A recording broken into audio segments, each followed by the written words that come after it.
Dragi slušatelji Radio Postaje Mir Međugorje, 600. obljetnicu rođenja kraljice Katarine Kosača obilježavamo i glazbom. Na dan njezine smrti, 25. listopada, slavimo je kao blaženicu Franjevačkog reda, a njoj je himnu napisala magistra glazbene umjetnosti Lucija Hrstić iz Mostara, pa ćemo čuti nešto više o toj himni, kako je nastajala i što vas je, Lucija, potaknulo da napišete himnu kraljici Katarini.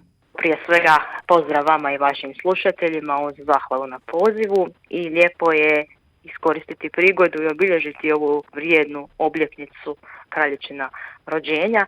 I ono što je ovdje posebno važno istaknuti, da sam proces nastanka himne kraljici Katarini je bio jedan poticaj nekoliko svećenika koji su pratili moj rad iz djetinjstva i podržali ga naravno svojim prijedlozima. Tako je došao najprije poticaj profesora doktora Frandrije Nitića za tekst skladbe himna kraljici Katarini, koji je nakon toga od njega odobren i prevedan. Naravno, svoj poticaj dao je i književnik Frante Marić, a nakon toga skladba je uglazbljena pod pokroviteljstvom udruge Hrvatska žena Mostar 2009. godine.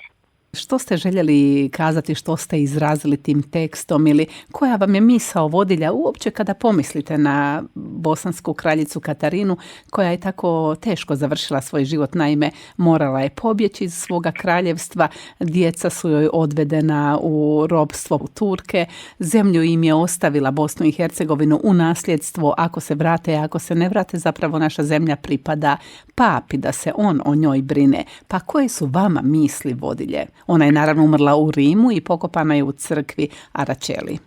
Svakako hvala na ovom vrijednom podsjetniku i korisnim podacima. Ono što je meni kao tada 15-godišnjoj djevojčici bilo onako na umu, zamišljam tu našu kraljicu, kako se skrbi za svoj narod u teškim vremenima, onako majčinski, a s druge pak strane nekako se nastanak te pjesme poklopio i s tadašnjim gradivom povijesti osnovne škole, koje zapravo spominje sam osnutak, pad, ali i kasniji, možemo reći, preobražaj dinastije Kotromanić i Kosača i koliki su zapravo oni utjecaj ostavili na naš kraj.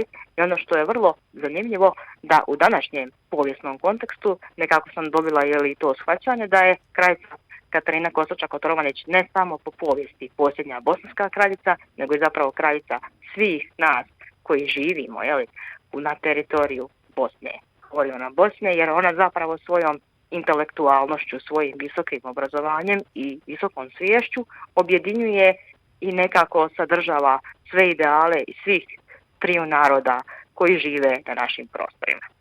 Himna uz kraći osvrt općeg povijesnog opisa donosi i neke subjektivne osjećaje autora, subjektivne osjećaje žitelja prema kraljici Katarini, ali ono što je zapravo temeljna svrha pjesme, da se osobe, ljude, slušatelje potakne prepoznati one opće univerzalne vrijednosti zajedništva, ljubavi prema domovini, ljubavi prema ljudima i spremnosti pomoći, asertivnosti u komunikaciji s drugima, što nas je zapravo i učila kraljica Katarina. Za razgovor zahvaljujemo magistri glazbene umjetnosti Luciji Hrstić, koja je autorica teksta i glazbe himne kraljici Katarini, za koju je aranžman napisao Marin Meštrović, lektor teksta je Miroslav Zelenika, a izvodi autorica teksta i glazbe Lucija Hrstić.